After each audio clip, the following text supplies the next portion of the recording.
త్వరగా రా నానమ్మా. వస్తున్నా. ఇరుగు దిష్టి, పొరుగు దిష్టి, ఇంట్లో వాళ్ళ దిష్టి, అందరి దిష్టి పోవాలి. తుతుతాను. ఏం చేస్తున్నావు నానమ్మా? ఇంట్లో వచ్చిన కొత్త దంపతులకి దిష్టి తీస్తున్నాన్రా. కొత్త దంపతుల కొత్తిమీర కట్ట. ఏంట్రా ఆ మాటలు? అయినా అంత కోపం ఉన్నవాడివి ఆ అమ్మాయిని ఎత్తుకుని ఎందుకు తీసుకొచ్చావు? ఏంట్రా నువ్వు చేస్తున్న పని? నేనేం కావాలని చేయట్లేదమ్మా, తప్పక. అంటే దాన్ని ఎత్తుకోవటం తప్పదా నీకు? అక్క, నువ్వు విషయం తెలియకుండా మాట్లాడుకో. మీరు విషయం చెప్తేనే కదా మాకు తెలిసేది. పల్లవి నా కాలు తగిలి కింద పడిపోయింది మమ్మీ. నా కాలు విరిగిపోయింది, హాస్పిటల్ కి తీసుకెళ్ళండి, పోలీస్ స్టేషన్ కి తీసుకెళ్ళండి, నీ మీద కంప్లైంట్ ఇస్తానంటుంటే ఫస్ట్ ఎయిడ్ చేద్దామని చెప్పి ఎత్తుకొని ఇంట్లోకి తీసుకొచ్చాను. అయ్యో, కాలు విరిగిపోయిందా? అబ్బే అదేం లేదు.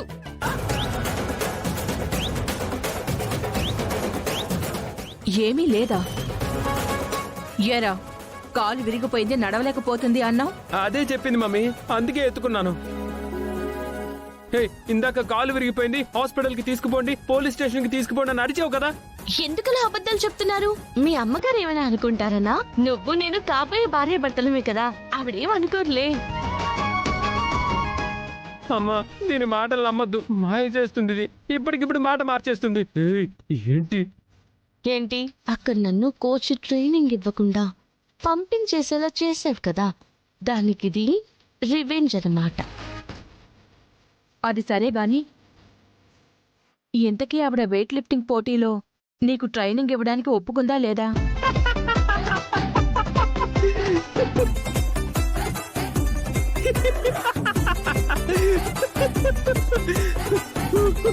ఎందుకురా పళ్ళని బయట పెట్టి నవ్వుతున్నావు?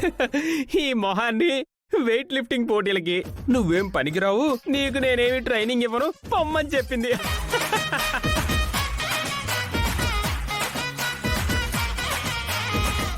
ఏం కాదు, నా మీద లేనిపోనివన్నీ చెప్పి అవి నన్ను పంపించేలా చరణ్ చేశాడు బామ్మ.